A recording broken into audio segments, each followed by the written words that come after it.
Hello everyone, I'm pleased to announce my new tour for 2024. Beginning in early February and running through June, Tammy and I and an assortment of special guests are going to visit 51 cities in the US. You can find out more information about this on my website, jordanbpeterson.com, as well as accessing all relevant ticketing information. I'm going to use the tour to walk through some of the ideas I've been working on in my forthcoming book, out November 2024, We Who Wrestle with God. I'm looking forward to this. I'm thrilled to be able to do it again, and I'll be pleased to see all of you again soon. Bye-bye. I think almost all postmodernism is a form of projection. And so when they suggest that all narratives are about power dynamics, I think what they are saying is they wish to use their narrative as a power dynamic. Narrative, they understand, is the thing that drives human beings. And so what they do is they read their own willingness to drive human beings via a narrative like victim-victimizer into every narrative. So it must be that every narrative is driven by an underlying power substructure because their narrative, they believe, is driven by an underlying power substructure.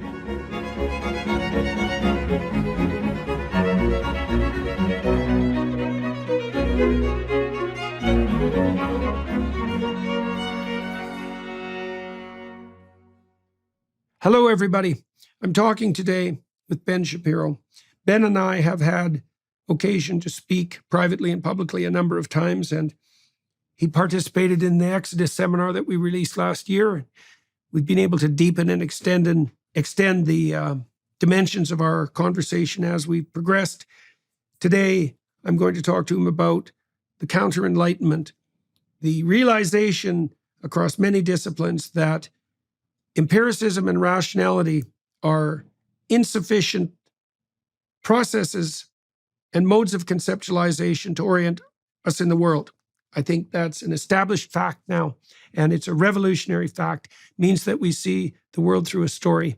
And so Ben and I are going to talk about just exactly what that means, not least about the fact that the left, in particular, the radical left, has insisted that the fundamental story that the world should be viewed through and is inevitably viewed through is one of power.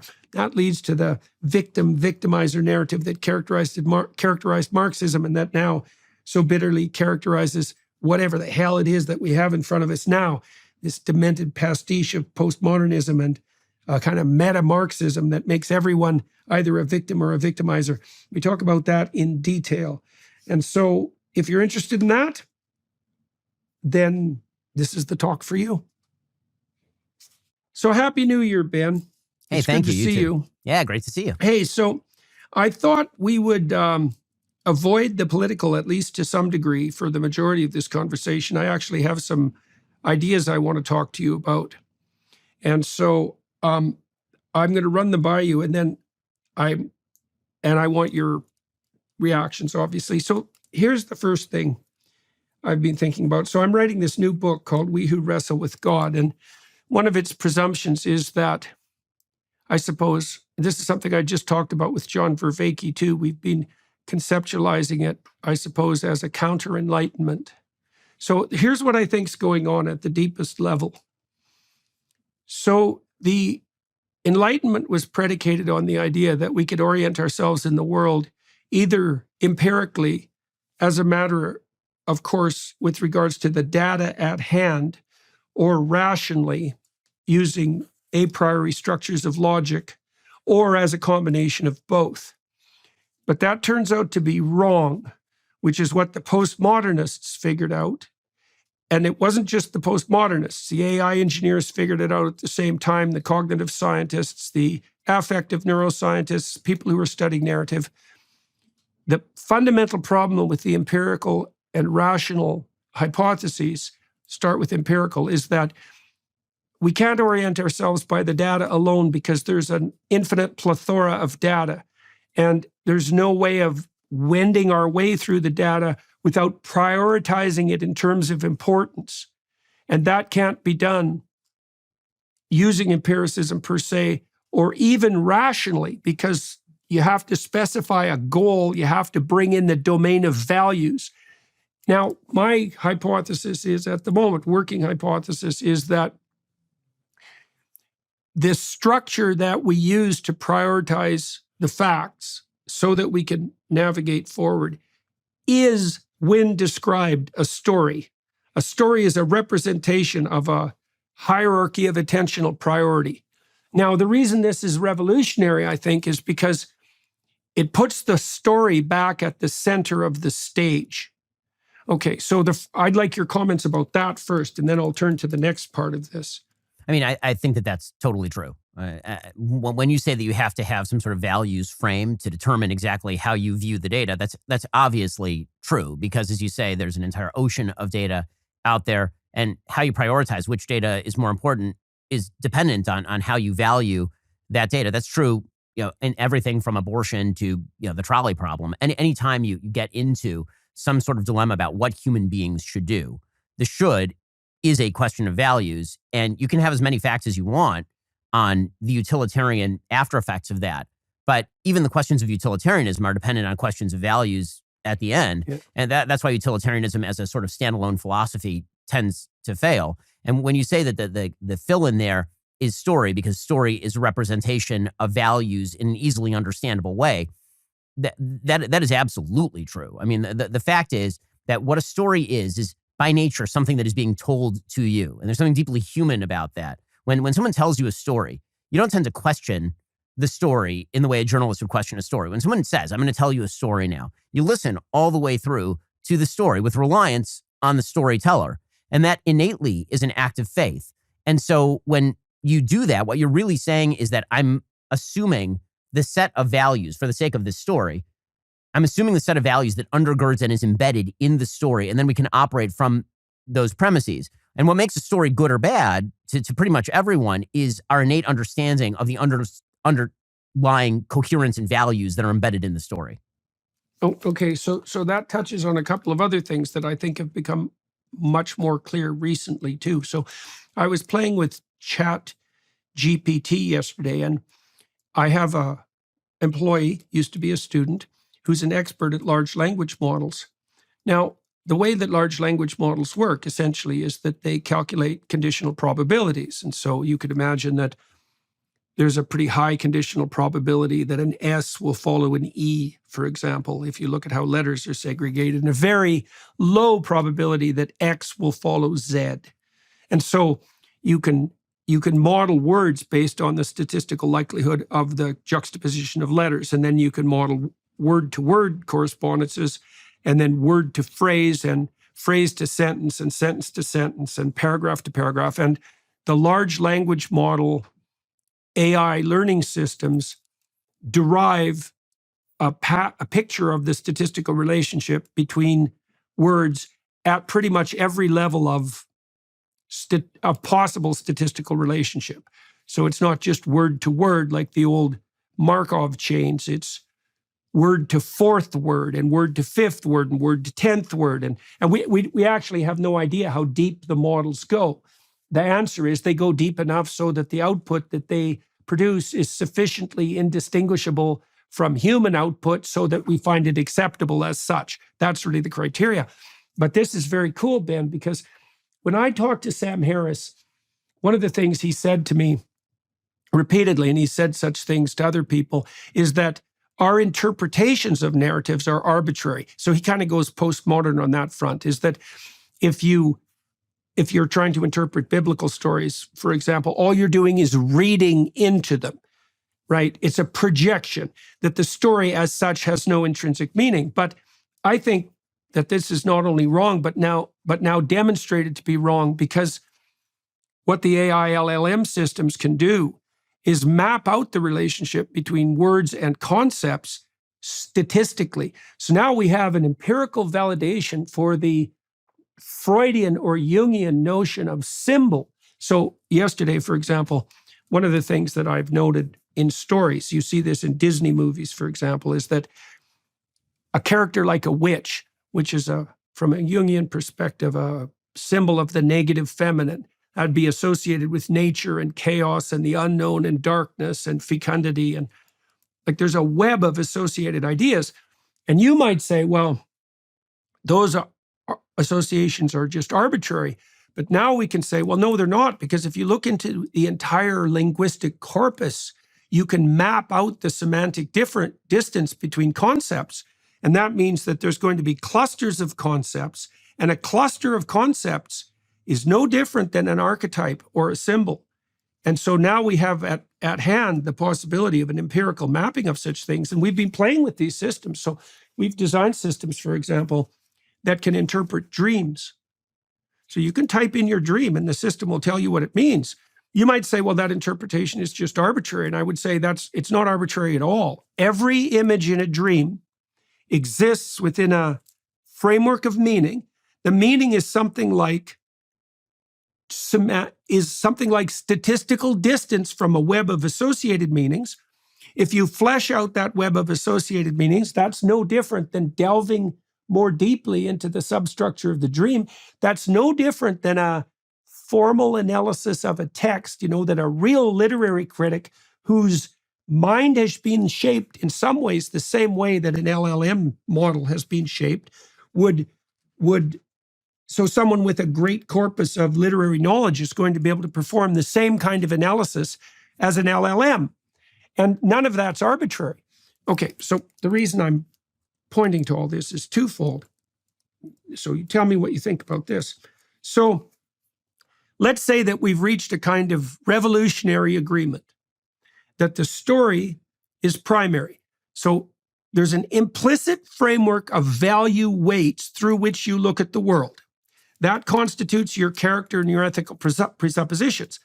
If I told a story about if I gave an account of how that pattern made itself manifest in the real world, that would be a story.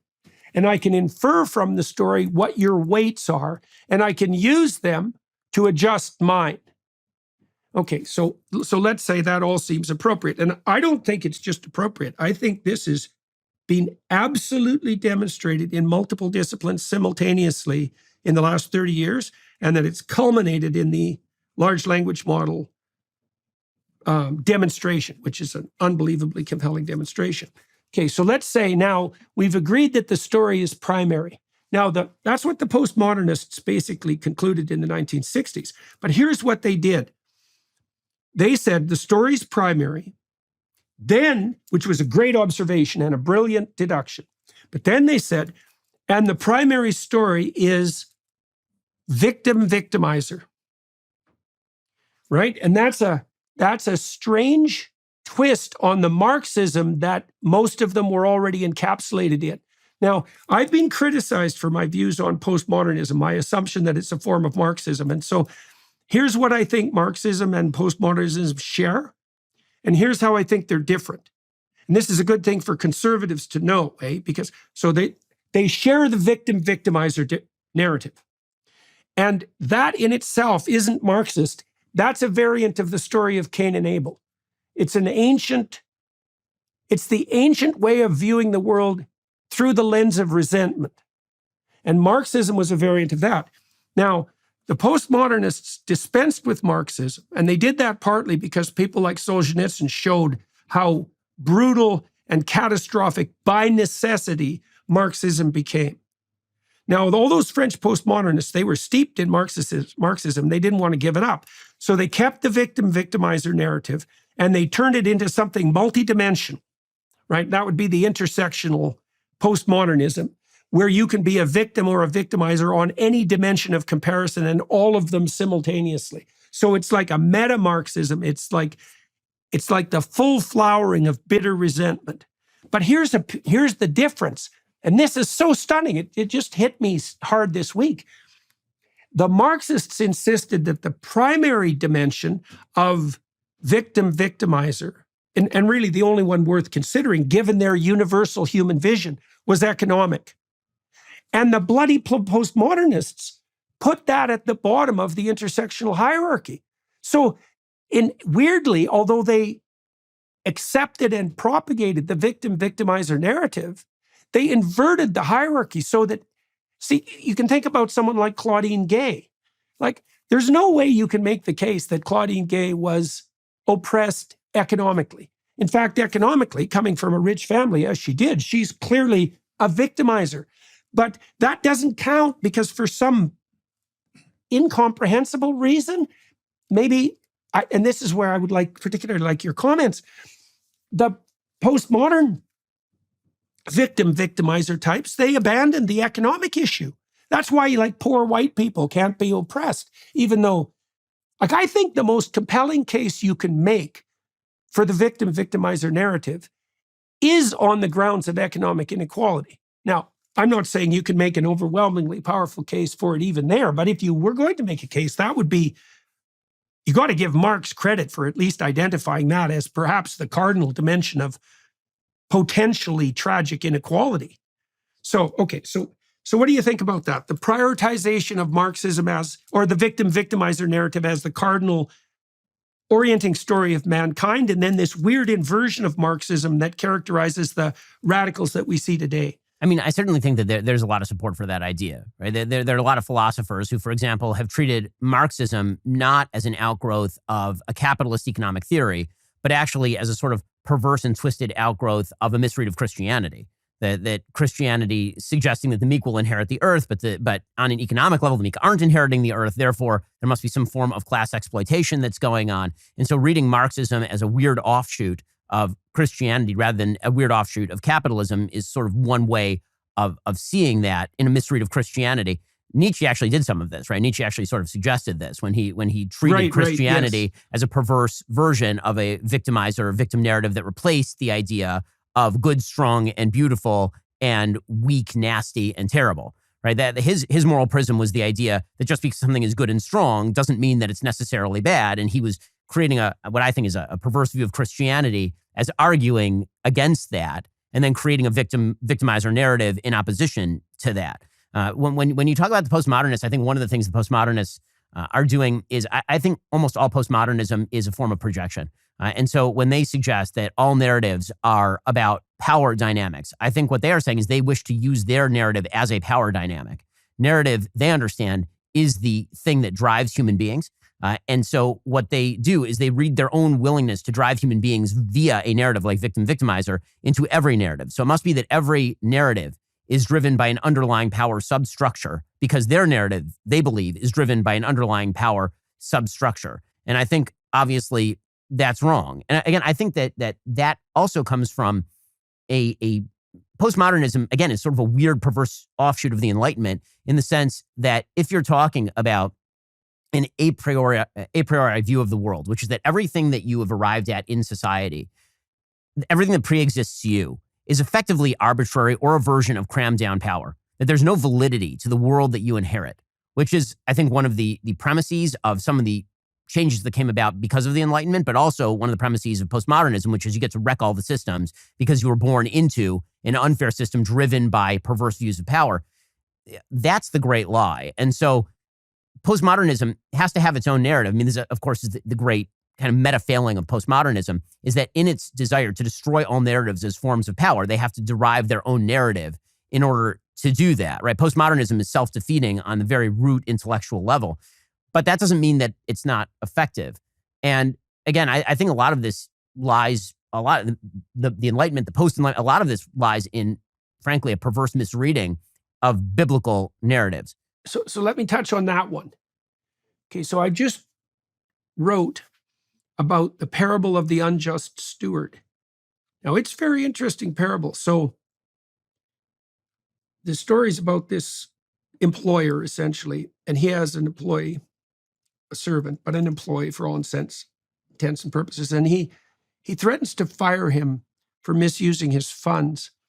And the employee goes out to some of his subcontractors and he offers them this deal where if they pay off a certain proportion of their debts immediately so that he has some money so that he can move forward in good faith, apart from this side deal with his employer, then everything will be set straight. And so he does that, and he generates enough capital to satisfy his master.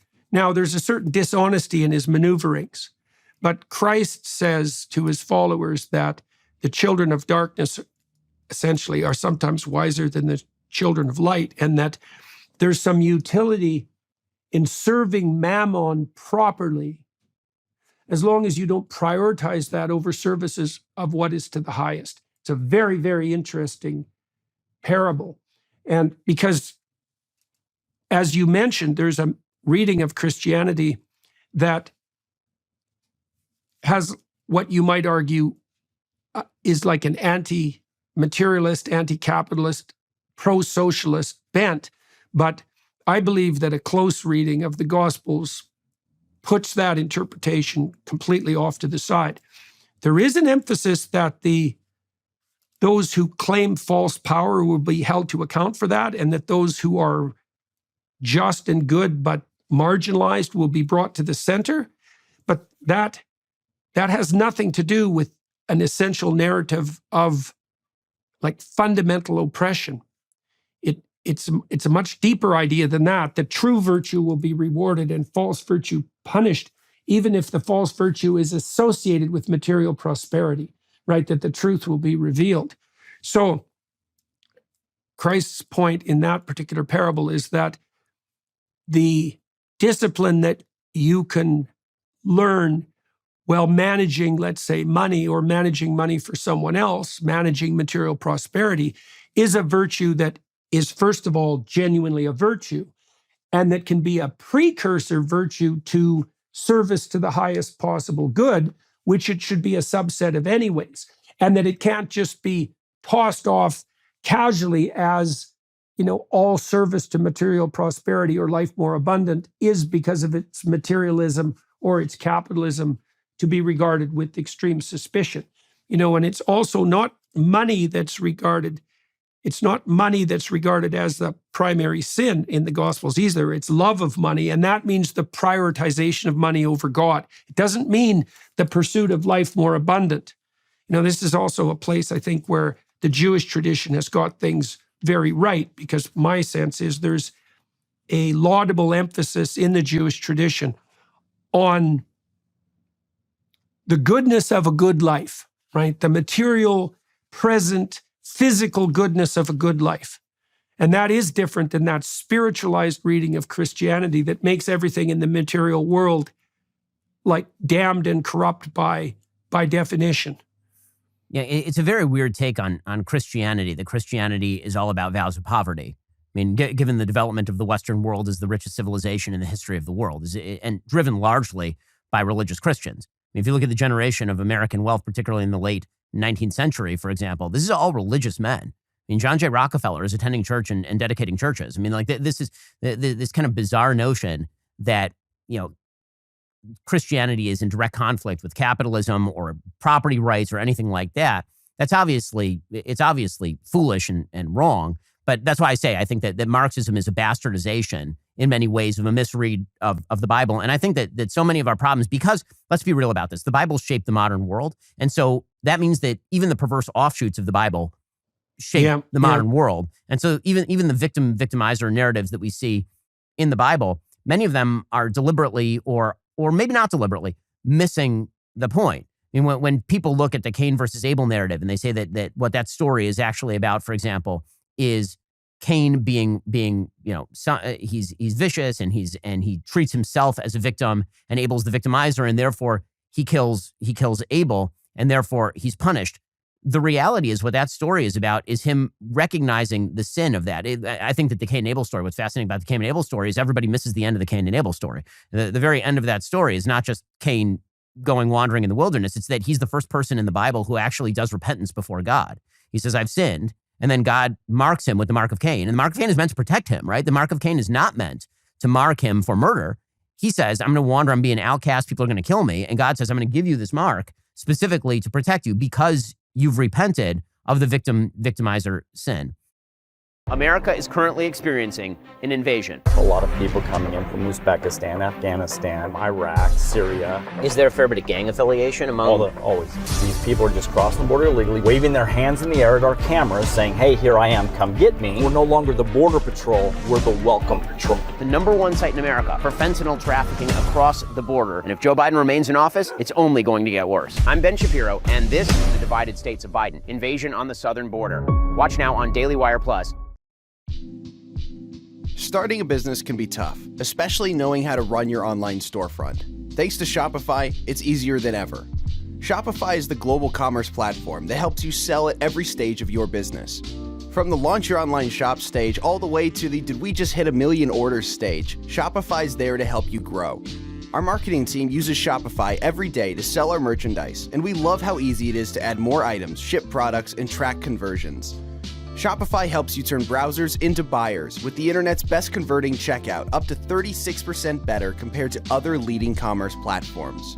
No matter how big you want to grow, Shopify gives you everything you need to take control and take your business to the next level. Sign up for a $1 per month trial period at shopify.com/JBP. Go to shopify.com/JBP now to grow your business no matter what stage you're at. That's shopify.com/JBP. Well, and he also says, he says that the sin that he's committed is more than he can bear. And I believe the reason for that, it's very much germane to the current political situation too, is that if you associate success of any sort with power, oppression, and corruption, and we should say that when success goes wrong, by the way, it does go wrong in the direction of power, right? So that power is a corrupting force, and there is a narrative of power. It's not the fundamental narrative.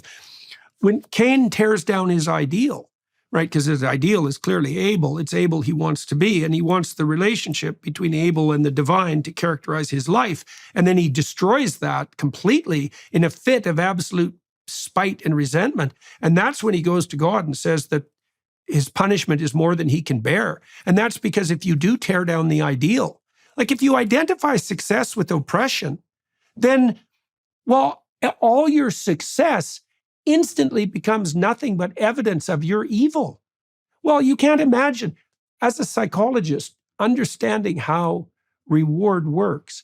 I can't imagine a conceptual scheme more devastating to the function of the natural reward systems than to associate the attainment of a goal with what's most malevolent, right? There's nothing worse you can do than that. And, to give the devil his due. So one of the things I've been thinking, tell me what you think about this. I've been writing about this with Jonathan Pageau. We wrote an article for the Arc on this topic. Pageau walked me through one of the images in the book of Revelation. And in the book of Revelation, you see the whore of Babylon on the back of the beast that represents the state, this multi-headed beast. So the multi-headed beast is sort of a degenerate version of the unity of the state. It started to deteriorate, so now it sprouts multiple heads, right? Diversity heads, you might say, right? Right, and I mean that in some real way, because if the state isn't unified, it's fragmented. And a fragmented beast has multiple heads, and the heads can fight. So there's the demented state. On top of the demented state, on its back, is the whore of Babylon. And so the way that we've read that is that when the patriarchal structure deteriorates, so when masculinity itself becomes corrupt, the corruption of femininity accompanies it. And the destruction of femininity is something like the disinhibition of female sexuality. Maybe it's transformation into a marketable commodity. That's a good way of thinking about it. You can think about that in terms of OnlyFans and online pornography and all of that immediate, or even the selling of women in short-term relationships for sexual purposes. Women can sell themselves, just like pimps can sell them. And so there's this correspondence between the beast, the patriarchal beast destabilizing, and then the feminine destabilizing. And of course, it has to be that way because one sex can't destabilize without the other.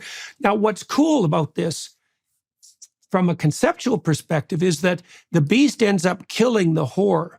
And so here's a reading of that, is that the power-mad state will draw you into its clutches with the promises of unbridled hedonism, right? It says, like, you give us the power and we'll enable you to do whatever you want, right? Which means to fall prey to your short-term hedonic whims. But then the consequence of that, of course, is that the tyrannical state, once instantiated, makes any pleasure of any sort whatsoever not only impossible, but forbidden. And then one more thing on top of that. So imagine we're in a situation where God has died, and so the thing that united us has disintegrated. So now we've fallen into a state of disunion. Then you might ask, well, what powers arise in the aftermath of the dissolution of what's unified? And here's some answers. The goddess or god of nature, the god of power, the god of hedonism, so that would be like motivational whims, short-term motivational whims, and the god of despair, right, of nihilism. So those would be powerful uniting stories that don't unite everything, but that carry a substantive amount of explanatory weight. You know, like Freud, for example, his explanatory narrative was sex, which is an explanation essentially of hedonism. And the biologists like Richard Dawkins, they fall into that trap as well, identifying even the human impetus to propagate across time with nothing more than the reproductive urge, fundamentally. So anyways, imagine that there's a hierarchy of God, so to speak. You lose the top unifying God. That's the death of God. Mircea Eliade tracked that as a recurring phenomenon in history, by the way, that paralleled the disintegration of the states upon which the states that were founded on that unifying vision. So then it collapses into the next highest unifying narratives. Certainly power is one of those. Hedonism is one of those. And then they have an alignment. There's another twist on that too, which is that one of the things you might ask yourself is, why would you want to pursue power? And the answer would be, well, so I can compel other people to do things. And then you might say, well, compel them to do what? And then the answer to that's got to be something like, well, I want them to do what I want them to do. And so that way, power becomes the handmaiden of hedonism. And I think we see that in the modern radical leftist movements as well, because they are characterized by an unholy union of absolutely licentious hedonism and in this insane insistence that power rules everything. And as you pointed out, that also justifies the use of power. I mean, I think that's also the only promise that the left in this context has been able to fulfill. Meaning that the promise of tearing down the existing systems was that it was going to bring about human fulfillment, a kinder, better world, a more accepting and tolerant world, and unbridled hedonism. Well, it turns out that the last of those is the only one that has actually been fulfilled in the modern world, and the others are all lacking. The others are just not there because you actually need intermediate social institutions built from the ground up in order to actually provide for human fulfillment or human unity or any of these other things. But what you can do is if you wreck all the intermediate institutions and you turn everybody into an atomized individual, you can certainly guarantee them the pursuit of whatever hedonistic pleasure is available. But that's only for a time. I mean, as you mentioned, at a certain point, if there is to be any unifying factor at all, the power is going to have to crush that too. Because, I mean, and this is what Orwell says in 1984, essentially, is that if the hedonic will exists in opposition to other wills, it cannot be a Rousseauian general will. Right? There can't really be a Rousseauian general will to just giant hedonic pleasure. Eventually, those hedonic pleasures come into conflict with one another. Right, eventually. exactly. That's exactly why. Well, they're also there's another reason too. So even technically speaking, the hedonic drives are primordial. Sex, for example, or aggression. And one of the things that characterizes primordial drives, apart from their power and their multiplicity, which can put them in conflict, as you said, is their short-term nature. So one of the things Pajot has walked through with me is, this is a very smart idea too. So imagine that the unifying structure of the meta-narrative deteriorates, and what you get emerging are a variety of states of potential domination by hedonistic whims, emotions and motivations fundamentally. Now, they're very short-term in their orientation because they want what they want in a single-minded way. That's what a cyclops is, by the way. They want what they want in a single-minded way, and they want it bloody well now. And they want it for the person in question. Now, the problem with that is that what I want now for me is not the principle upon which any social relationship can be founded, right? Because if it's for me only now, which is, by the way, the identity claims of the radical leftists, right? If it's for me now, it's certainly not for my wife. It's certainly not for my children or my parents. It's not for the broader community. Like, there's no there's no productive, generous, reciprocal altruism in atomized individualism. And so then it can't survive. So one of the things we are seeing, I talked to Louise Perry about this too, on the sexual revolution front, is that even without government suppression of sexuality, let's say, what we're seeing is a wide-scale abandonment of sexuality, such that this is particularly true in Japan and South Korea. I think it's 30% now of young people in Japan and Korea under the ages of 30 are virgins. We see it now that half of women in the West are unmarried at 30. Half of them won't have children, and 90% of them will regret it. We see the wide-scale turning to pornography, right? And you could think about that as the ultimate expression of short-term hedonic gratification. But we see the consequence of that, and the consequence of that is inability to perform sexually and the disruption of actual relationships. So I don't even think we'd have to see the state itself turn into a totalitarian beast and eradicate hedonism. I think that the pursuit of short-term desire, which is also, by the way, what psychopaths do, right? Like, here's something cool. I've looked at the literature, psychological literature on this in depth recently. So that hedonistic mating strategy of one night stand, let's say, that absolutely characterizes psychopaths. And so one of the hallmarks of the development of antisocial behavior among adolescents is early and frequent multi-partner sexual involvement. Right. So the short-term mating strategy that characterized hedonism is literally indistinguishable from the dark tetrad orientation, which is manipulative, psychopathic, narcissistic, and sadistic. They had to widen the nomological spectrum to include sadism to get all the co-occurring pathologies properly clumped.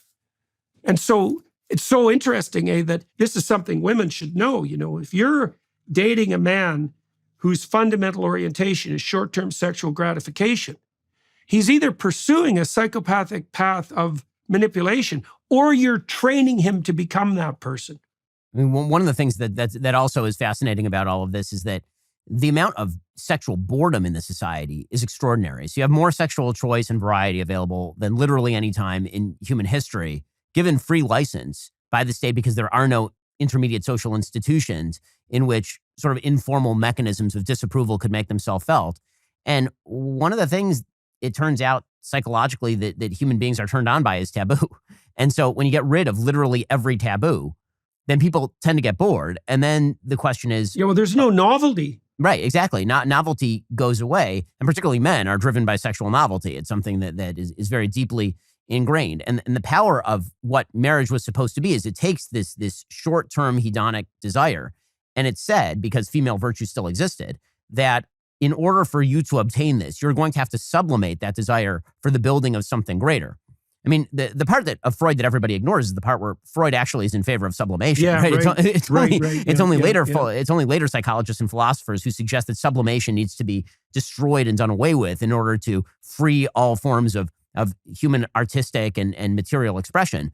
But Freud never says that. Freud says you actually have to sublimate a lot of those short-term hedonic desires to something higher. But again, that gets back to kind of the fundamental premise that you were speaking to, which is there is this narrative of accepted values that we all used to live inside of. And when you destroy that narrative by saying for some reason that it's not true because it's not coming out of your own head, well, once that happens, we don't hold the common narrative. There are no common narratives. And if there are no common narratives and everything is then acceptable, then what exactly is the taboo? Where does the sublimation take place? There is no sublimation and there is no future orientation, because what sublimation really is orientation of short-term in favor of long-term. Well, and in favor of other people, right? So it's long-term plus the social. Yeah, well, so you can do that. You can think about this technically as well. If there's no uniting narrative, here's the necessary consequences. First of all, there's no higher order superordinate aim. And that means motivation itself on the positive side takes a hit, because we experience positive motivation and the impetus to move forward. So that would be curiosity, hope, inspiration, enthusiasm, even aesthetic interest. We experience that only in relationship to an aim.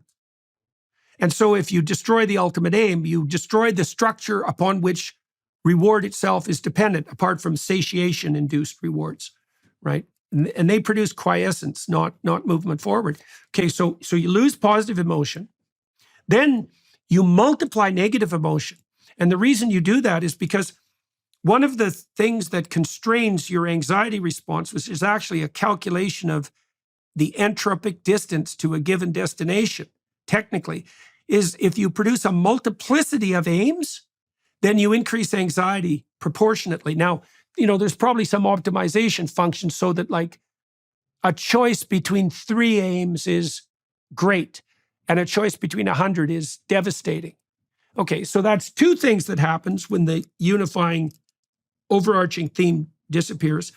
But there's a third thing too, which is something you pointed to. So there's a relationship between scarcity and deprivation and value, right? And so if you are surfeited by a stimulus, let's say, or a resource, so you're overfed, as soon as you're not hungry, food is of no interest. If you're stuffed, food is nauseating. Now, you remember in the Exodus seminar we covered, I don't remember if you were there for this, but I think you might have been. There's a situation when the Israelites are out in the desert wandering around like demented slaves and bitching about the fact that they have no tyrant. They start complaining about the fact that they don't have enough to eat. And God sends them like quails until they're literally coming out of their nostrils. Right, yeah. First they complain about the manna, and then, they complain they're hungry, and God sends the manna, and then they say, we're tired of the manna, we want meat. And God says, you're going to have as much meat as you could possibly imagine. Right. And here come the quails. God actually gets angry, and actually Moses, for the first time, gets angry at the people over their requests at this point. Right, well, and what happens is because they have an absolute surplus of what they hypothetically find desirable, it becomes disgusting. And this is certainly the danger on the sexual front. So we don't know, we actually don't know how much deprivation is necessary for proper sexual function to make itself manifest, right? Is that you have to, and it doesn't take much thought to figure this out. It's a rare person who hasn't primed their appetite with hunger before a Thanksgiving feast. Right? You don't want to have a plate of pancakes at 5 o'clock if you're going to have a Thanksgiving feast at 6. And you might say, well, why not? Because more is better. And the answer is no. The right amount is better. And the right amount involves a certain amount of deprivation. And I think I read this interesting article yesterday showing that women are more likely to lose romantic interest as a relationship progresses than men. I don't think that's surprising. They're higher in trait neuroticism, so they're more likely to experience negative emotion. And then women have more, their response to sexuality is more multidimensional than men because the risks are higher. In any case, one of the ways around that is for men and women in a marriage to stay apart from each other for periods of, these researchers looked at 8 hours. If you give some distance, the desire reemerges. And then you were talking about novelty. And so this is pretty interesting too. So you said men will chase novelty in a sexual relationship. Well, I think part of what is incumbent on married individuals is to figure out how to keep that novelty alive, right? So that means that each of them have to be transforming. And I think the best way to do that is in relationship to a spiritual pursuit. And then I think women also want novelty, but the novelty they're looking for in men is probably more multidimensional and performative, right? Because women are hypergamous and they like men who are above them in the hierarchy of status, let's say, or ability, likely ability. And I think what women want are novel displays of hypergamous capacity, and that is the novelty orientation for women in relationship to sexuality. Well, one of the things that's actually fascinating about this is that biblically speaking, right? I mean, not to get into abstruse Jewish law, but I mean, this is actually right in the Bible. Forget about the abstruse Jewish law. I mean, right in the Bible, one of the mandates is that for a period of at least 1 week out of every month, married couples are not supposed to have sex. Right? This is right in the Bible. So one of the purposes of that presumably would be to create the scarcity and the novelty that you're talking about. Because if you're married, then obviously there's tremendous availability of sex. I mean, contra every single weird public opinion out there, married people tend to have sex significantly more than single people, and it is not particularly close. But theoretically, the scarcity goes away, the novelty goes away, and then so does the romance. Yeah. And so the Bible that's a literally danger says, anyways. That's a danger. right. And so the Bible literally says, like 1 week out of the month, minimum, you're toast. You can't do anything during this particular week. And I think that, again, there's a good rationalistic, and there's a good way, I shouldn't say rationalistic because there's a reason for it, but it's something that inherited wisdom over time is sort of the message of the Bible. And I think that that's, not knowing why you do the thing, but you do the thing and then it works is in some ways much of what we're talking about, because that's the story of what works is the story, right? That's what we're really talking about at the end of the day. Once your business gets to a certain size, cracks start to emerge, and things you used to do in a day are now taking over a week. If this is you, then you need to check out NetSuite. 37,000 businesses have upgraded to NetSuite by Oracle. NetSuite is the #1 cloud financial system, streamlining accounting, financial management, inventory, HR, and more. NetSuite turns 25 this year. That's 25 years of helping businesses do more with less. They can help you close your books in days, not weeks, and drive down costs. Because your business is one of a kind, you get a customized solution for all of your key performance indicators in one efficient system with one source of truth. NetSuite will help you manage risks, get reliable forecasts, and improve margins. I cannot stress enough that you will have everything you need to grow all in one place with NetSuite. Right now, download NetSuite's popular KPI checklist, designed to give you consistently excellent performance for absolutely free at netsuite.com/JBP. That's netsuite.com/JBP to get your own key performance indicator checklist. Again, that's netsuite.com/JBP. Yeah, what works, all things considered, over the longest possible span of time and situation. Yeah, and so with regards to narrative, so you imagine that each person's life is a narrative, right, when described. Now, there's a competition for validity between those narratives. And here's what we do. So Mircea Eliade had tracked this with regard to the development of religious narratives. So you imagine, it's easy to understand, and it's very much like a large language model derivation, by the way. You can imagine that there's a bunch of natives sitting around a campfire talking about, like, the 10 people they admire the most. Okay, so now what that points to is that there's a commonality across those people, and the commonality is commonality of what constitutes what is admirable. Now, you can imagine another person, a young person, maybe sitting there listening to these accounts, right? And then you ask him later what the discussion was, and he doesn't tell you all 10 stories.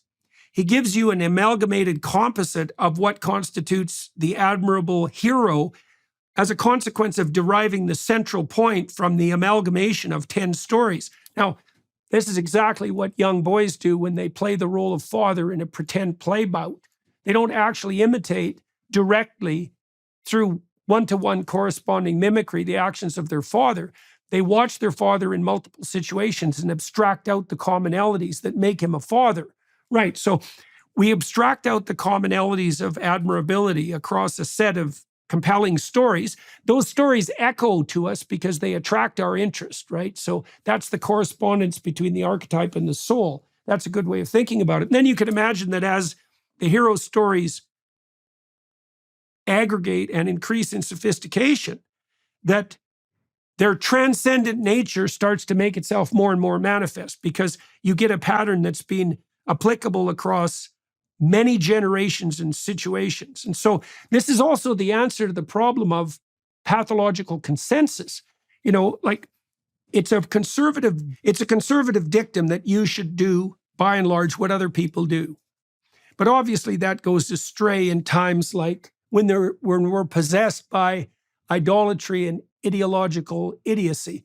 Nazi Germany, Maoist China, Stalinist Soviet Union, and all modern universities, let's say. So then you might say, well, we still need the consensus. And what has worked and what we've observed to work is a consensus. What do we do if that goes astray? And the answer is, well, we also have the consensus that's developed across time. And the consensus that's developed across time is instantiated in our traditional narratives. So they're an anchor that can be used to resist movement, let's say, in a pathological direction when the consensus itself goes wrong. That's what it looks like to me. And I think that's associated with the vertical axis of Mount Sinai symbolically, as well as the horizontal axis that really does constitute something like a consensus. So, Jordan, I wonder what you think about this proposition that's occurring to me while you're talking, which is that one of the great failures that we're experiencing in modern society, obviously, is a failure of conversation. That there's a difference between verbal and oral learning and just reading things, and that as we become a society where we don't talk to each other as much, that one of the things you lose about the narrative is the person who's telling you the narrative. That when your parent tells you a bedtime story, it's not just the bedtime story, it's that your parent is telling you the bedtime story. When you sit around the campfire and you abstract that larger story, it's the people who you're talking to, who you trust to be good people, who are telling you their various stories that allow you to abstract that out. And so as literacy has increased over the course of the world, that's allowed for the spread of knowledge, but it's also shallowed some of the stories themselves, because you sitting in a room reading the Bible is actually not the same thing as you sitting in a room with people discussing the Bible like we did during the Exodus seminar and getting various points of view and then abstracting out the lesson. And so as we move from a society that engages in conversation and oral learning to a society that's very much about you and a device in front of you, or you and a book in front of you, or you and a TikTok video in front of you, that isn't actually enough. That the form of tradition that we need to get back to is a form of oral learning and conversation, a sort of back and forth dialogue that allows us to actually understand the narratives in a powerful way. Otherwise, you do end up with the postmodern dilemma of, I'm sitting there and I'm reading a text that I just discovered and I'm bringing whatever my prior biases are to that text. You actually do need a teller of the tale in order for you to fully understand what's going on with the tale. You point to a bunch of things there. So one is, okay, so let's blame some of this on the Protestants and their insistence that the biblical corpus per se is sufficient.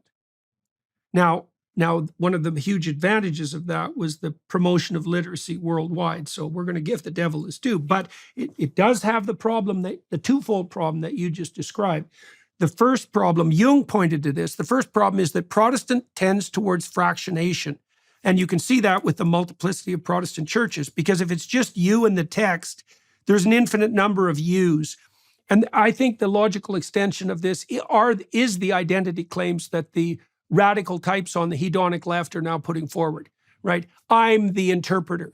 I'm the only interpreter, right? It's between me and God and no one else. It's like, well, that's great unless you're deluded, in which case the God that you think you're following might not be God at all. Now, then you might say, well, how might I determine whether the God that's calling to me is God or Satan, let's say? And part of your answer is, you had a twofold answer. One is, well, is the story being told to you by people, actual embodied people, that you actually respect as a consequence of your knowledge of, let's say, their ethical conduct? And the other is, well, is there an active and living discussion around such issues that's conducted by a group of such people? So, one of the things Pajot has helped me with a fair bit is understanding more deeply the role of ritual and congregation in the maintenance of social structure, but also in the transmission of the stories that need to be transmitted. As an academic type, and also as someone, let's say, as an intellectual prone to the temptations of the Luciferian intellect, it's very enticing for me to think that it can just be me in the text. But the problem with that is that you're blindest at your blindest spots, and you need that additional community to tap you out of your delusional and unconscious self-serving atomistic individuality into something more like the universal space. And, talked to Sam Harris recently, and Sam and I suspect you as well, share a preoccupation with the reality of evil. And part of the reason that Sam beat the drum so hard for objective standards of morality grounded in science, so an attempt to reduce the narrative to the objective, was because he wanted to put a firm foundation under claims that there was a transcendent good, and the only way he could see to do that was through the empirical route. Now, I've been looking at Robert Axelrod's work on the emergence of cooperation in iterated systems, and I think there actually is a place where the approach that Sam favors can be integrated with the sort of things that you and I and the Exodus participants, for example, have been discussing. So imagine that there's a landscape of repeated interactions. Let's say they're voluntary trades of information, of emotion, of goods. The voluntary part's important. And that across those trades, there's a pattern. Now, Axelrod showed in his computational simulations that if you and I were trading under certain conditions, the best strategy, the winning strategy in a competition of strategies would be for you and I to cooperate. But if you cheated, for me to whack you with proportionate force and then to go back to cooperation. So that's tit for tat. Now, imagine that our lives are characterized by a sequence of repeated trades in multiple dimensions with multiple players in a game of indeterminate length, and that there's a pattern of interaction that is optimal across that plethora of interactions.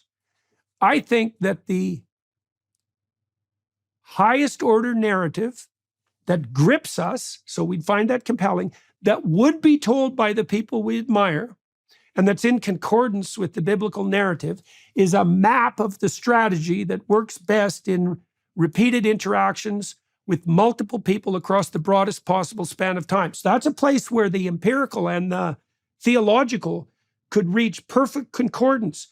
And, well, I think the evidence points in that direction. Yeah, I totally agree with all of that. And I also think that when you talk about, the fact that these narratives have to be told to you by people that you trust, that people who you consider to be virtuous and all the rest of this, I think that even people who don't advocate for that understand it innately, which is why attacks on the church, for example, are never attacks on the Bible. Those are not effective attacks, right? The sort of attacks that you see from Richard Dawkins, for example, about the text of the Bible, that never has any impact on people who are truly religious, because truly religious people exist within the context of religious communities. The most damaging thing to any institution is an attack on the people who comprise the institution and make the rules as non-virtuous and violative of the fundamental principles of that institution. This is why the attacks that have been most damaging to the Catholic Church have nothing to do with Catholic doctrine and everything to do with the activities inside the Catholic Church surrounding, for example, cover-ups of child molestation. It's why attacks on any institution are going to be the most telling, based on taking people who you previously thought were virtuous advocates for the system and bringing them low and tearing them down. And I think that one of the things that we've seen wholesale... Well, that's also okay. So that's also why. So in the gospel texts, Christ's fundamental enemies in the earthly world, so to speak, so excluding transcendent evil, are the Pharisees, the scribes, and the lawyers.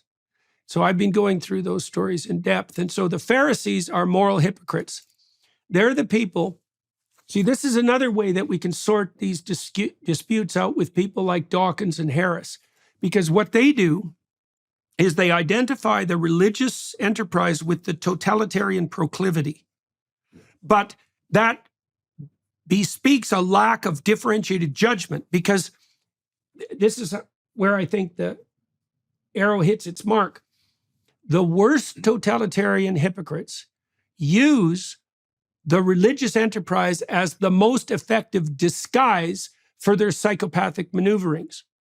And I think the separation of church and state is a protection against that. And we know this clinically to some degree, because if I'm a narcissist, a psychopathic narcissist, I'm going to claim victim status and milk the compassionate for all they're worth, being relatively callous myself and unfeeling in the presence of other people's pain, perfectly willing to manipulate that. And then I'm also going to proclaim, exactly as the Pharisees do in the gospel text, I'm going to proclaim my moral virtue to elevate my standing in the community. I'm going to pray in public like the protesters do. And I'm going to take the best seats in the synagogue, right? By parading around my moral virtue. And so that ties into what you're saying, because the most effective way of demolishing the traditional proprieties, the traditional endeavor, is to claim to embody them while using God's name in vain, while pretending moral virtue, oriented towards the highest, I'm saving the planet, while really, in reality, doing nothing but pursuing your own evil agenda. And so we could be wise enough to see the wolves in sheep's clothing, to see the totalitarians like the Iranian fundamentalists who use the religious enterprise to justify their own self-serving behavior, and then they milk it and they discredit it simultaneously. So that's like a truly malevolent act, right? It's only for you, plus it discredits what is holy. And that's praying in public.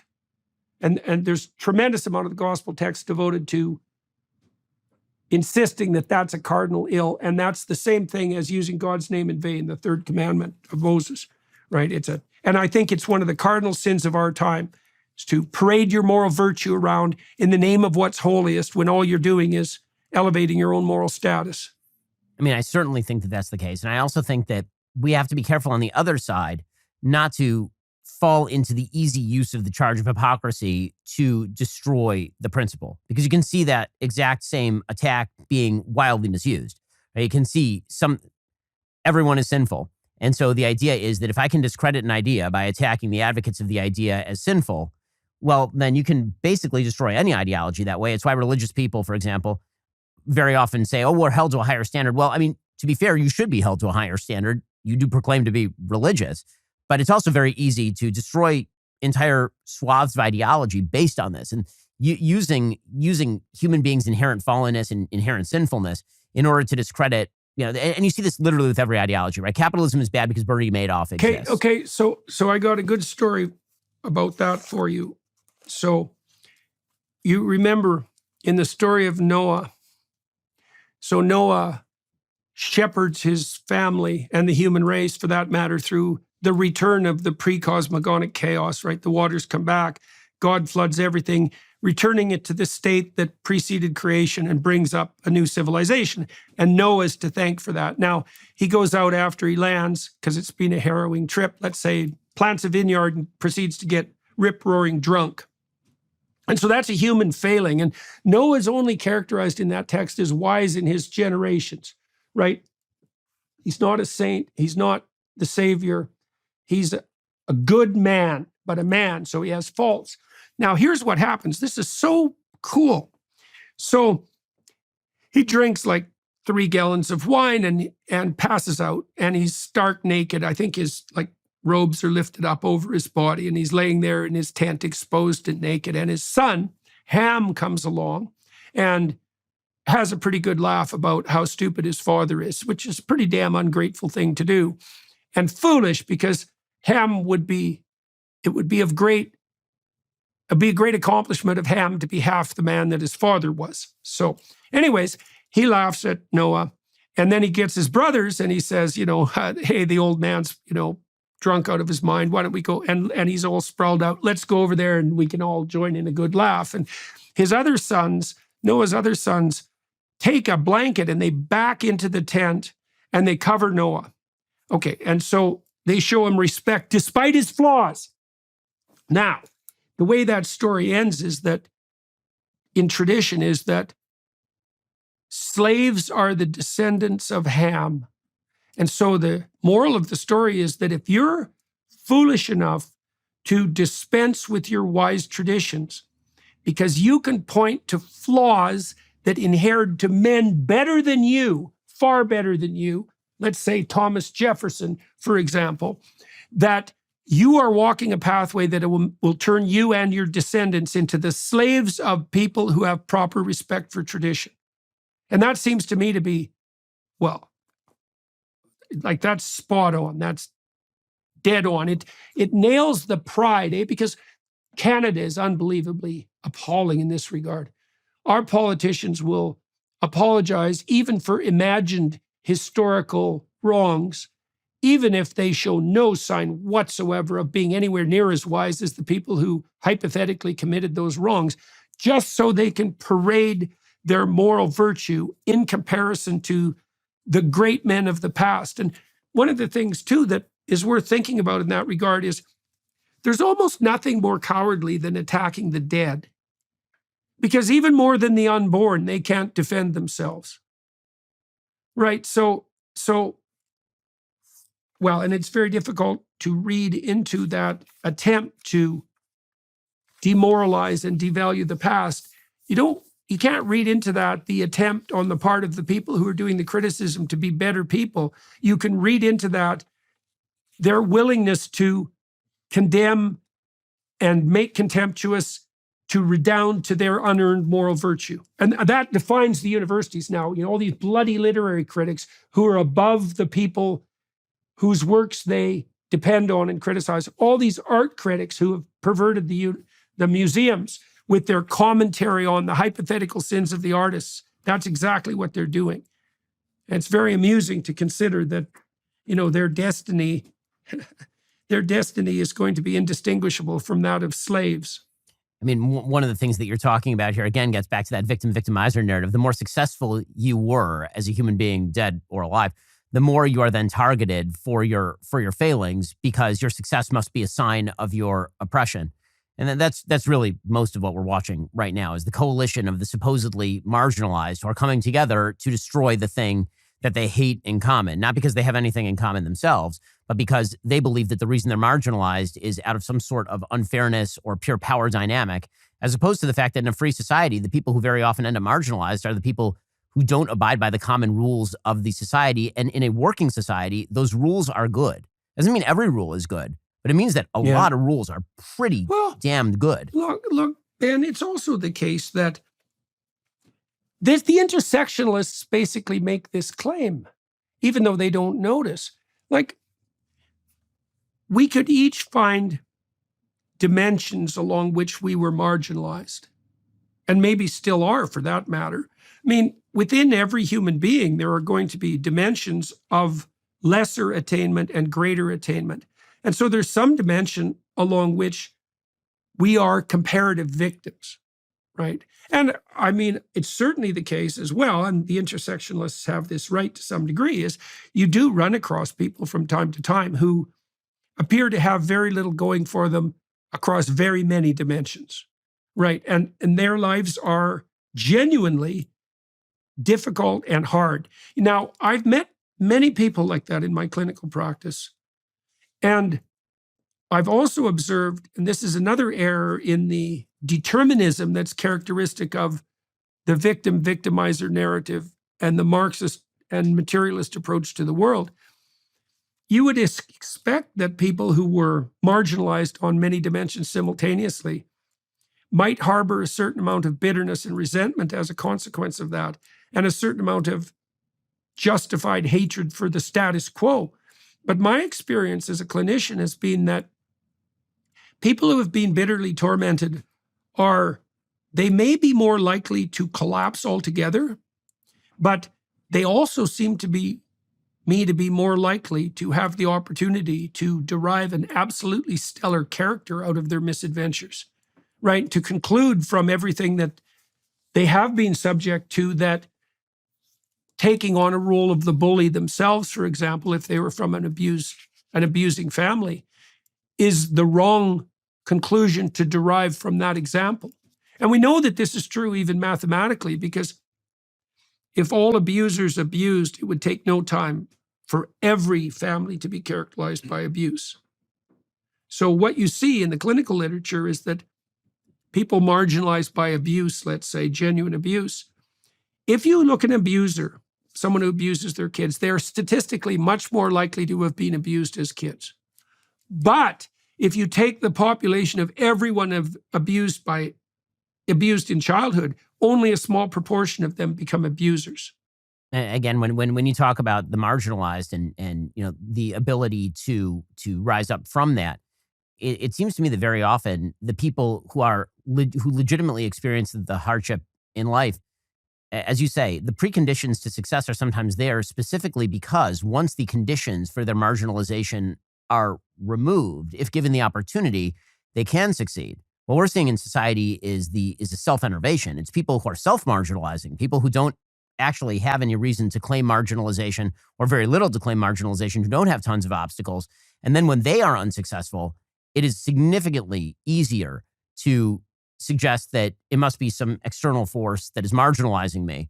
This is how you fall into conspiracism, is by suggesting like, well, you've had you see this in Claudine Gay's, essay in the New York Times where she's a victim of circumstance and she's been victimized by everybody. No one's had more opportunity in life than Claudine Gay, but it would be much harder for her because she's had all those opportunities to say, okay, well, the reason I'm failing is because of marginalization. And if I weren't marginalized, I would do X, Y, and Z. She can't really say that because she wasn't presented with the marginalization. When it comes to people being bullied and people who are being mistreated, I think one of the great lies that we're told is that the reason bullying has to stop is because if you are bullied, you are thus much more likely to be destroyed as a human being. I find that many of the most successful people I know, again, this is anecdotal, but many of the most successful people I know are viciously bullied as children. And in fact, use that as fuel to fire them to greater success because the idea was, okay, I do have to work twice as hard. But if I do that, then I am going to succeed. I think, in other words, there's a difference between labeling the entire system unfair and labeling the situation in which you live unfair. Those are two very different things. If the entire system is unfair, there's no way to fight against it. If the situation in which you currently are is unfair, the way to fight against that is to move beyond that particular situation. I think you would be hard-pressed to find a man or woman who hadn't been bullied. I'm thinking about a friend of mine who was a pretty tough kid. He ended up going off to work in the rigs when he was about 9, and he was a tough kid. I think he got kicked out of school when he was in grade 9. I mean, it was grade 10. I think he got kicked out of school, if I remember correctly, because he body checked the very well-built and strong gym teacher in a hockey game and then challenged him to a fight. So this was a tough kid. This gym teacher could do an iron cross, by the way. Like, it was a major feat for this 16-year-old kid to stand up to him. I'm not justifying it. I'm just pointing it out. But I also remember him in grade 6 being chased and pounded daily by the bullies who were in grade 8. Most boys, I can't remember any of my childhood friends who weren't subjected to some degree of sustained bullying. Because even if you're the toughest kid in your class, you're not the toughest kid. There's no 12-year-old or virtually none who's tougher than like the 15-year-olds. That just doesn't happen. And then you might say, well, what about women? It's like, have you watched women? Like, they may not be getting into physical altercations, although that's not as rare as we think it is. But the probability that any given woman has been unmercifully bullied by some pack of mean girls for some prolonged period of time is virtually certain. That could happen within a family as a consequence of sibling rivalry, or it can happen in the broader social sphere. And, I've been reading about the Christmas stories again. I've been writing about the Gospels, which is why I'm bringing them up. But, you see in the birth of Christ the same threatened beginnings as you see in the birth of Moses, right? So Christ is born in the lowliest of places, and worse than that, he's subject to severe murderous persecution by the state authorities. Now, Moses is threatened in the same way. He's born to Jewish slaves, and the Pharaoh determines that all the firstborns are going to be killed. Now, you might ask, well, why are these two great heroes presented as victims? And the answer is, well, the vulnerability that enables us to weave a victim-victimizer narrative around our own lives is built into every life. Like, everyone starts out unbelievably vulnerable and subject to the depredations of nature, chaos, and the depredations of the social order. And we all have to contend with that. And one conclusion to draw from that is that the world is dominated by power. The proper story is oppressor and oppressed. And the appropriate response is the kind of bitter resentment that characterized Cain. And another response is power corrupts and the world is full of unfortunate vulnerability, but our job is to act as moral agents, to not make a bad situation worse, and to strive toward the good. And it's also the claim that our reliable traditions were founded on the latter proposition and not on the basis of power. And I also think, so I looked into the anthropological literature on the tradition of the elder. So most societies have elders. Now, if the Marxists were correct, the elders would be the rich people who had power, and they would have been using their socioeconomic status as a kind of cudgel to dominate the positions of authority. But that isn't what happens in the anthropological literature. The elders are, I think the easiest way to characterize them, they're people who have a lengthy, publicly observable, and genuine history of honesty, productivity, and generosity. And they've derived a wisdom from that. And the reason they're elders is because people go to them voluntarily to ask them for their advice. Right? Well, that has nothing to do with power. Quite the contrary. Quite the contrary. And you have to be a real bloody cynic to look at a functional society like the United States and say, oh, that's all power. It's like, no, some of it is power. And when it corrupts in the direction of power, just like a marriage might, if husband and wife start to play tyrant to one another. But that doesn't mean that that's the bloody fundamental story upon which the whole thing was founded. That's exactly. Obviously, we're in agreement on that. I mean, I think that the attempt to do away with traditional wisdom, particularly in the form of the elderly, has also, had some pretty dire after effects, not just in terms of loss of wisdom, but in terms of we ourselves. I mean, one of the purposes of a community, like a traditional social community, the elders in that society provided what you're talking about, the wisdom and the knowledge and the advice. And in return, the people who were younger basically supported them. I mean, that was the economic deal. You supported your parents. And one of the reasons that people had kids is because they knew that in their old age, they would have to be supported by their children, but their responsibilities were not alleviated. The grandparents had a major role to play in kinship networks. It's not as though they just sort of dropped off and lived in the back room and watched TV all day. They actually had a role to play in child care and child's rearing and advice to parents and all the rest of this sort of stuff. And then gradually, as we saw the encroachment of an ever larger state that basically took away the responsibility of parents to grandparents, what you saw is the marginalization of the elderly. It didn't make the elderly more valuable. It made them significantly less valuable. The fact that you as a child were supposed to support your parents meant that you also made demands of your parents, like, I need your advice on something. I want to know what's going on. Being able to just, ship grandma off to an old age home or shuffle her onto Social Security and then, let her spend her waning years watching soap operas, it's been devastating for not only the elderly in the United States who have largely been marginalized, but to younger generations who really need the wisdom of the elderly in order to continue to function. We've broken the chain of transmission, and we have done that through, I think, economic methods. And one of the great untold stories that I think some of the nationalist conservatives have right is that economic conditions have broken down many of the social relationships that were not primarily economic, but had economic benefits to them that have now been removed by the state. Now, I think where the nationalist conservatives are wrong is they attribute that to capitalism, whereas I think that it's much more state interventionism in these particular areas, alleviating burdens of responsibility. But one of the things that at root is that we tend to think in Western society of responsibility as burden, when in fact responsibility for the vast majority of people across time is actually a form of freedom. Responsibility. I mean, it's meaning and freedom. Yeah. Yes. I mean, it's why as you become older, you as a person want more responsibility. You don't just want the ability to go out on a Saturday night. You also want the responsibility that comes along with that, because every duty, every freedom is going to come along with a certain level of additional responsibility if you want to use that freedom wisely. It's why, when you see small children, I watch my own kids, right? They're 9, 7, 3, and 7 months. When I watch them, the thing that they play at is not actually like cruising around in the car. What they tend to play at is the role play of responsibility. It's why small girls play at being mom, right? They take dolls and they play at being mom. It's why young boys will play at building things. It's an actual social function that they are playing at very often.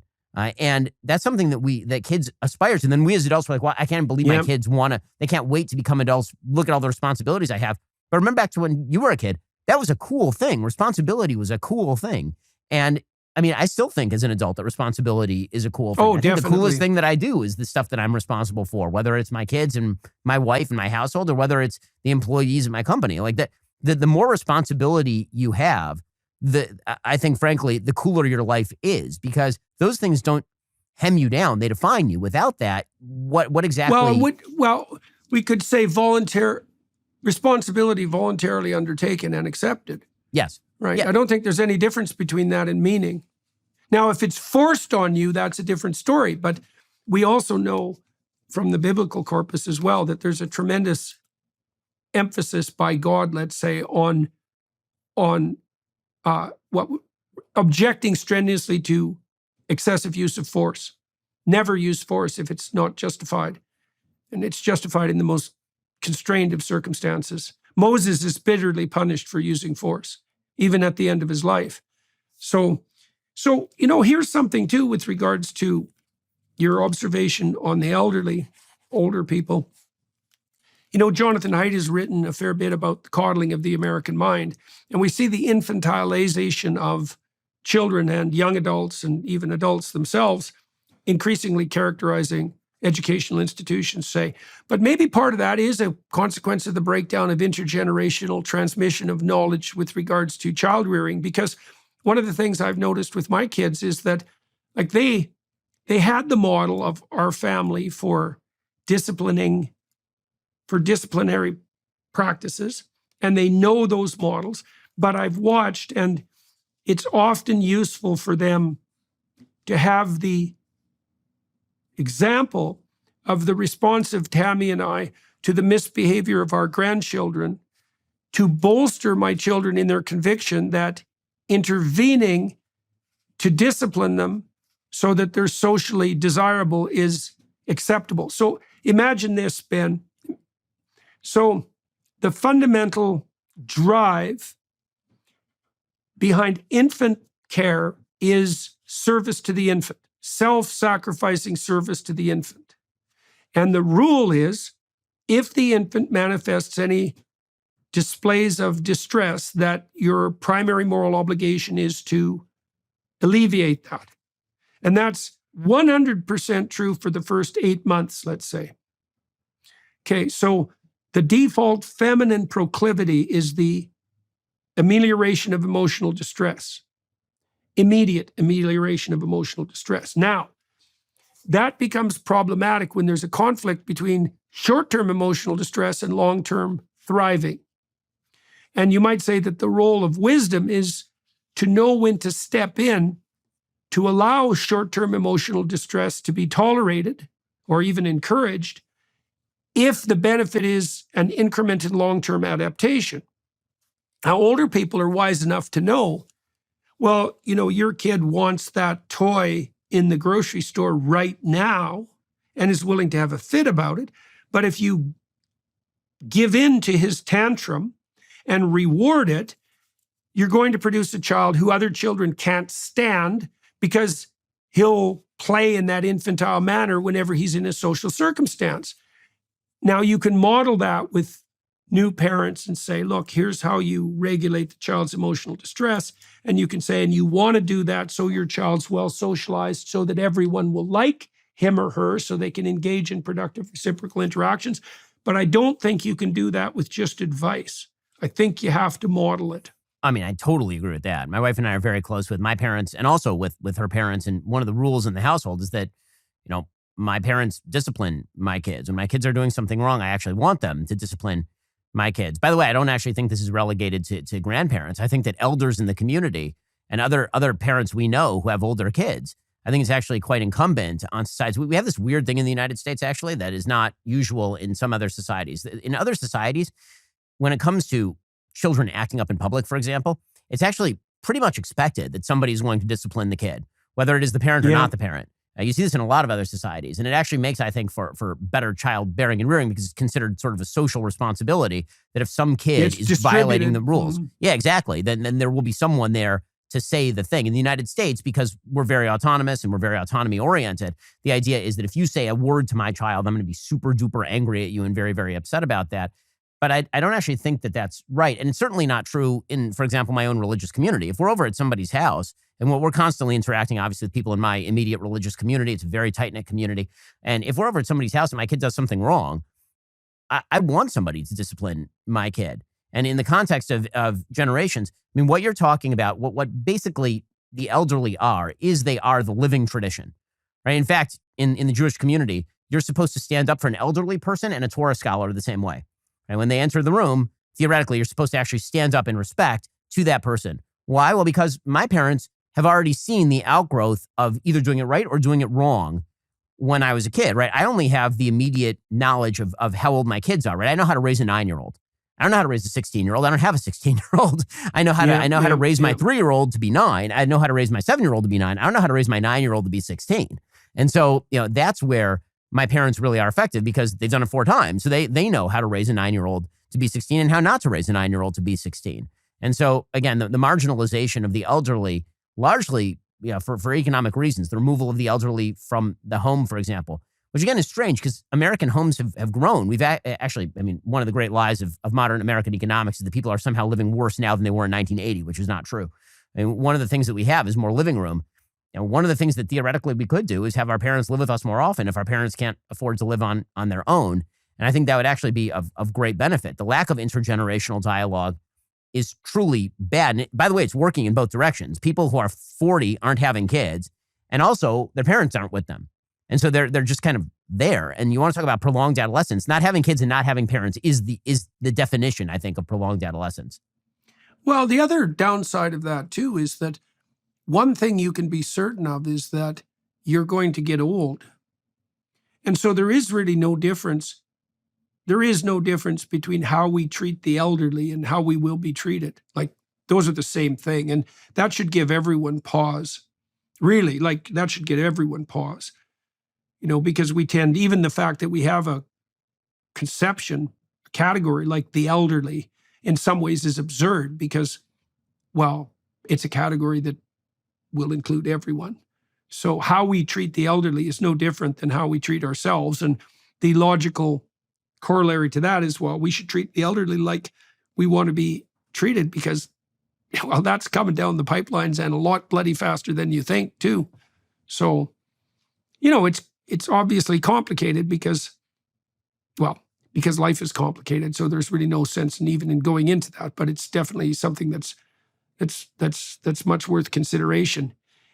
Yeah. So let's turn from that for a minute. I'm curious about what it is that's occupying you intellectually these days. What problems are you trying to solve? And I'm also curious about how that might tangle into the Daily Wire's stated ambition to expand their offerings both conceptually and on the popular front beyond the realm of the immediate, the political. So what is it that you're trying to think through? What are you working on? So I'm working on a bunch of projects. Some obviously political. I just went down to the southern border to observe what's happening there, which is a full-scale disaster area, and foreign policy related. My thoughts very much these days are about where are the hotspots in the world. Where, if there were to be a larger war, where is that likely to break out? What are the trigger events likely to be there? The thing that occupies me, I think, most of the time these days is what are the principles that a society must pursue in order for it to maintain peace, health of its citizens, mental health of its citizens, the possibility of fulfillment of its citizens. I think that's the same stuff that occupies us all the time. And that manifests in a variety of contexts. But to me, one of the things that I'm seeing, I was talking about this with a friend a little bit earlier, is that in the political realm, which is where I spend most of my time, there's this bizarre situation where so much disillusionment has set in with politics. Normally, disillusionment sets in with politics because we feel that politics is broken with principle. We say we have these certain principles and our politicians just aren't meeting with our principles. In the same way we were talking about religious hypocrisy earlier, that we have a set of things that we want from our politicians, we're not getting them, and so we're very upset with that. And so in the name of principle, we have to change our politics. But one of the things that's I think happened is we're so disillusioned with politics that we've also actually become disillusioned with principles. And so I'm not sure where the potential unification is going to come from. Do we need to focus more on the principles or more on the politics? Because there's great fragmentation on both sides of the political aisle right now over principle itself. I think that, and this is in keeping with what we've been discussing in this interview, and I think it's in keeping with what we've been trying to do with this Alliance for Responsible Citizenship endeavor, is that I think we're in a moment of crisis, which is also why I concentrated on the counter-enlightenment. We're at a time where fractionation and disagreement is so profound that we have to go underneath the principles to what's genuinely sacred and sort that out again. I think that's partly why I think, one of the things I've noticed, Ben, you tell me if this has been the case for you, but especially in the last year, it's become increasingly difficult to do a podcast with a political figure of any stature that gets any views. There's sporadic exceptions to that rule, but I did one with DeSantis, and he's certainly a top 10 political figure, I would say worldwide, certainly in the US. And he did a credible job, but the view count was not great. And certainly the lesser political figures in terms of general popularity that I've interviewed, Mike Pence, for example, and Chris Christie and others, they're performing dismally. We also saw at the ARC conference that people who spoke about first principles had videos that went viral when we released them on YouTube, and anybody who spoke politically, just nothing. Like, it didn't matter what their reputation was, man. It didn't even really matter what their quality of speech was. If they weren't addressing even what was under first principles, there was no interest. I totally agree with that. I mean, I'm seeing that myself, and which is kind of an astonishing thing, because it fundamentally presupposes that our institutions are not the issue. It fundamentally presupposes, like, we're all focused on, in politics, how do you fix the institutions? How do you change the balance of power? How do you change the structures? But what you're saying, and what I think we're all saying, is that it's a much more severe problem than that. The institutions are sitting at the very top, and the institutions are meant to do things like counterbalance interest against interest in the United States. But what if there's not even a broad-scale recognition of what interests are? What if the fundamental terms of the debate have so radically changed that we can't even decide what we're debating on anymore? And that's also what it feels like. It feels like we don't even know very often, sort of the rubric that the people we're talking with are working under, because the fundamental terms of commonality, the language itself, is just not there. It's just gone. And so you really remember that's what happens in the Tower of Babel. Yes. Right? This is a tower built to a false god, and the consequence of that is that nobody can talk to anybody anymore. The languages fragment. And that is exactly the situation we're in now. I mean, I think the best indication of that is that we have conversations about what constitutes a woman. Right. Exactly. And that's so insane. I actually don't think that there's any place to go on the insanity front past that. When you lose that commonality, when you lose the commonality of sexual identification, everything else is completely up for grabs. Yeah, I think that's totally true. I think I think it's gone to, we have no commonality on what it means to be a human being anymore. And so, and those lines are actually being blurred more sophisticated fashion by AI than you have with regard to the sexual binary. But it's really, but at the same time, what's made it so difficult is that, you want to have these conversations with people, but there's an entire punishment structure that has now been attached to the conversations themselves. And so having a conversation with somebody who's perceived as being, quote unquote, of the other side, even if that's not rooted in principle, right? Because you can't name what the other side is based on principle anymore, because principles politically don't really matter. But there is a punishment structure that does exist with finding too much common ground with somebody who may oppose you. Yeah, well, the Democrats, the Democrats are particularly possessed by that terror. Oh, for sure. I have tried for years to get leading Democrats who will happily talk to me privately to come on my podcast. And it's been 6 years that I've been trying to do that. And with very, very few exceptions, the response has been essentially not that they're not interested, but that they're terrified that they'll be pecked to death. Now the terrible consequence of that is in part that not only have those conversations not occurred, and I would conduct them in good faith, and I offer all my guests like editing rights over the outcome, or the right even to scrap the whole interview. And that's a genuine offer. No one's ever taken me up on either of those, by the way. But now I think the moment for that kind of, I actually think the moment for that kind of political dialogue has probably passed, because my sense is now that even if I got leading Democrats, with maybe a tiny number of exceptions, on my podcast, no one would watch them. Right. No, I think And that's so right. I think Yeah, that's totally right. And so the question becomes, what kind of conversations are productive at this point? And so what you're seeing is that in the vacuum where the conversation doesn't happen, we can't have that council of people sitting around the fire and talking about virtue because nobody has a common concept of virtue. You see figures who are arising, again, across the political aisle, who just use extremely charged emotivist language. And that extremely charged emotivist language goes directly to the root of how people feel without any sort of virtuous substructure. And so I'm making this statement. The only reason you would disagree with this statement is because you're an evil person who's a child molester. I'm not kidding. I mean, this is literally the level of discourse in so much of sort of the cultural sphere. And so how do you build on that? And to me, what that says is that, maybe the time for large scale, broad scope, 30,000 foot building is ending. And what we actually need to do is go back to the campfire, meaning that make people, privy to the campfire. But one of the things that you've been doing a lot, Jordan, with things like the Exodus series or the or some of the other things you're doing, is giving people access to that campfire of people who they see as virtuous, that they can actually have that sort of conversation, be in dialogue with that. But a lot of that's going to have to take place on the small scale. And social media radically opposes the small scale. It's a scalable enterprise in which the person with the most hits is rewarded. I'm not sure there's going to be a substitute in the future for in-person events and meetings with people that are going to allow them to find, again, the little platoons of society that have been broken up are going to have to be rebuilt. Well, I think that's partly why my tours have been popular, because it's a mystery in some ways, right? Because much of what I say, you can get your fill of whatever I have to say online.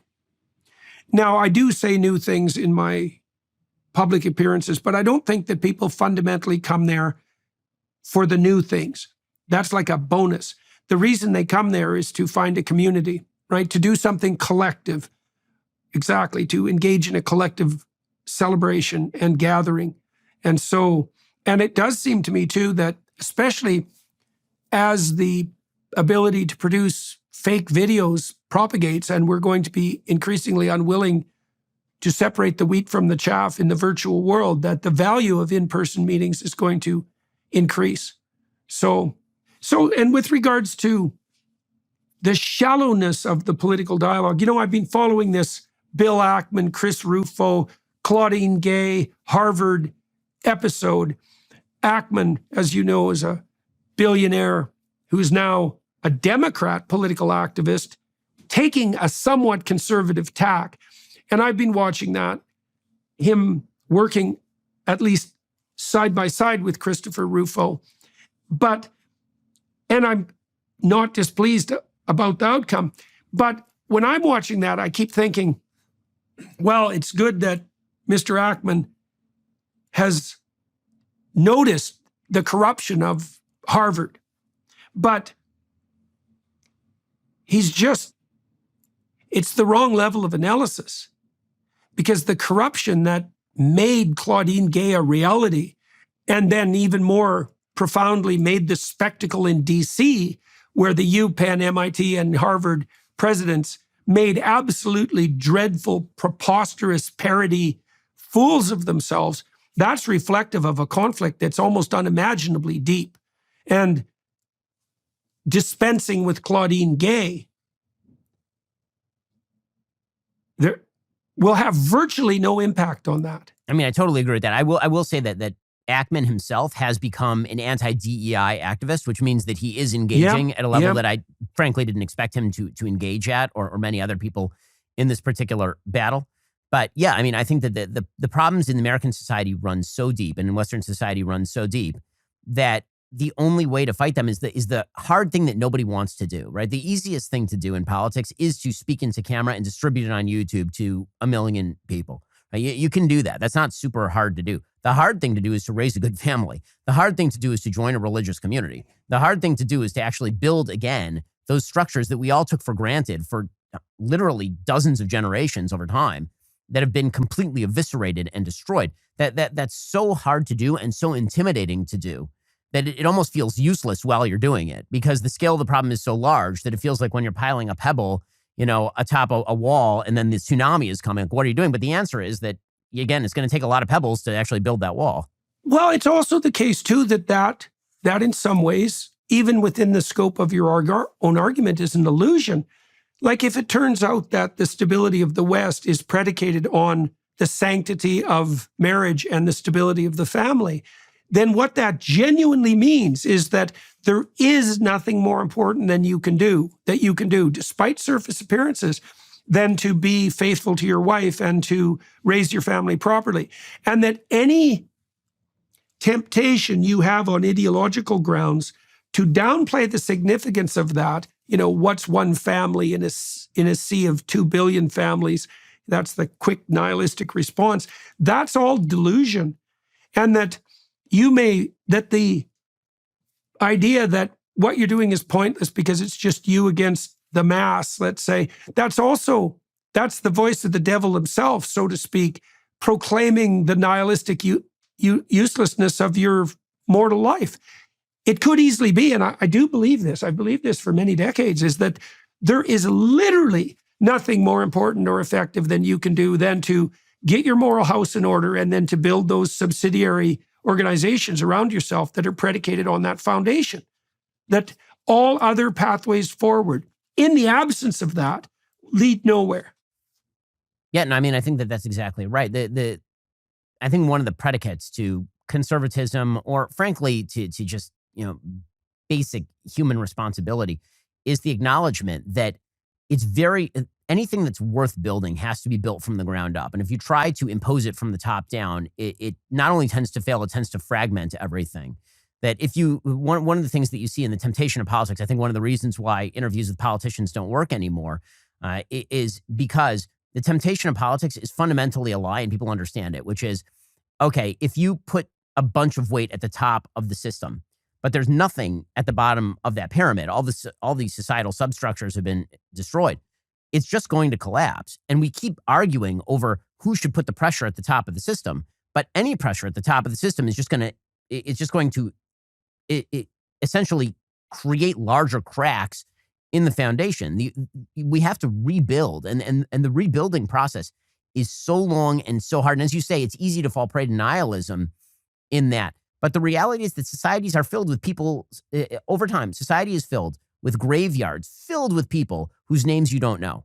And you'll never know, right? We know a few names from any generation. I mean, one of the intimidating things about being, in the public eye is that we all tend to think of ourselves as, quote unquote, having a legacy. How many names do you know from 1810? Right? I mean, like anyone, even the most knowledgeable people, how many names do you know? A couple hundred names from 1810? How many people were alive in 1810? A lot. Hundreds of millions of people were alive in 1810. Right? I mean, the reality is that the vast majority of human beings over the course of time won't have a quote unquote legacy, except for the part that they played in the building of the social fabric that is going to be passed down generation to generation, and which we just accept with literally our mother's milk as we're born into that society. So you can either be a part of that social fabric, or you cannot be a part of that social fabric and hand something down that's good to your kids, or hand something that's worthless down to your children. And so, again, I think that the fundamental battle, and you're seeing it, it's true in every area of life, and it's frustrating to have to fight these battles because, again, I feel like I grew up in an arena. I think we all feel like this, actually, if you're above a certain age, meaning like if you're above 30, right? I'm not all that old. I'm turning 40 right now. Like if you're above a certain age, you remember when basic truths were just taken for granted. It is good to have a mother and a father in the home. It is a positive good to have children. It's not a matter of apathy as to whether people have kids. People should have kids. It is good to have kids. It is good to have multiple kids, right? These were all things that everybody, when I was growing up, used to. It is good to see people as individual human beings and not as members of races. These were all things that we took for granted. And now we're having to re-argue first principles.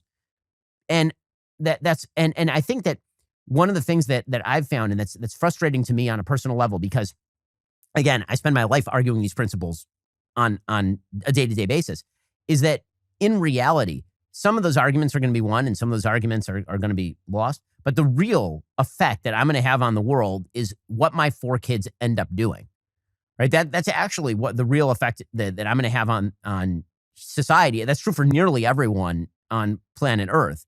You know, I may be able to have like a slightly outsized effect in just the fact that I can convince some people that they should do the things that I think are worthwhile in life, get married, have kids. Maybe there'll be a few thousand people over the course of my career who do better things with their life because they listen to my show.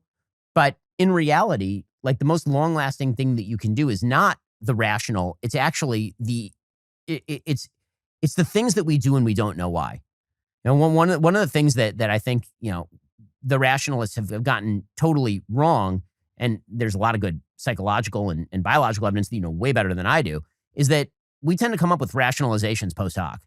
Right? There's plenty of evidence to this effect that if you literally, if you literally, you know, the study that I'm thinking of is one where, effectively speaking, you are prodded to move your limbs in a particular way, and then you are asked about why you moved your limbs in that particular, and you will make up an excuse. You will actually try to justify why this thing happened, and you weren't just like physically, you know, forced to do the thing. That is the reality of human life. Is that most of the things that we do are not driven by us rationalizing the things that we do. We're rationalizing activities that have been promulgated and made second nature to us, and sometimes first nature to us, over time. And you wreck those fences, you wreck that whole system at your own peril, and that's what we have done. And so rebuilding that is not a matter of a day. It's not a matter of a week or a month or a year. It's a matter of centuries. When you shatter a stained glass window, it took you a moment to shatter the stained glass window. It may take years to rebuild that stained glass window. And that's the part that's intimidating and very difficult. And the way the stained glass window is actually rebuilt is not even by drawing the schematic of the stained glass window, which is, I think, something you and I both try to do daily. Somebody's actually going to have to like go out, find the sand, make the glass, color the glass, create like all of those structures. And that's the hard part. Yep. Well, that's a good place to end, Ben. And it's a good time to end. Most of you watching will know that I'll follow this with another half an hour on the Daily Wire side, and I'm going to walk Ben through some autobiographical material, which I'm looking forward to.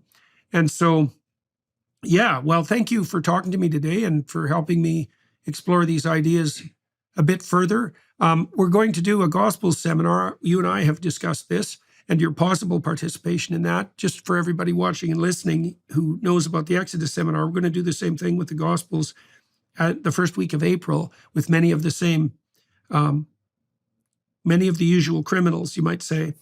And so you might, I hope some of you are interested in that. I'm certainly interested in that. It's going to be very, I learned a tremendous amount in that Exodus seminar, and I'm hoping that the same thing will happen when we reconvene.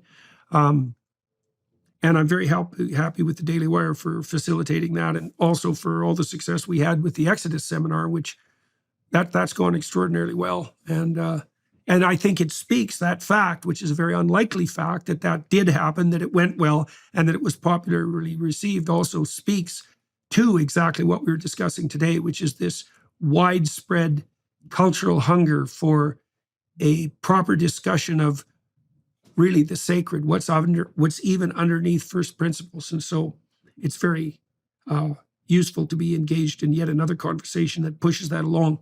So anyways, we'll turn over to the Daily Wire Plus side for everyone who's watching and listening. You could join us there. And to you, Ben, thank you for talking to me today, and to everybody here in Toronto for making this possible, and the film crew there. All right, Ben, good talking to you. Thanks so much.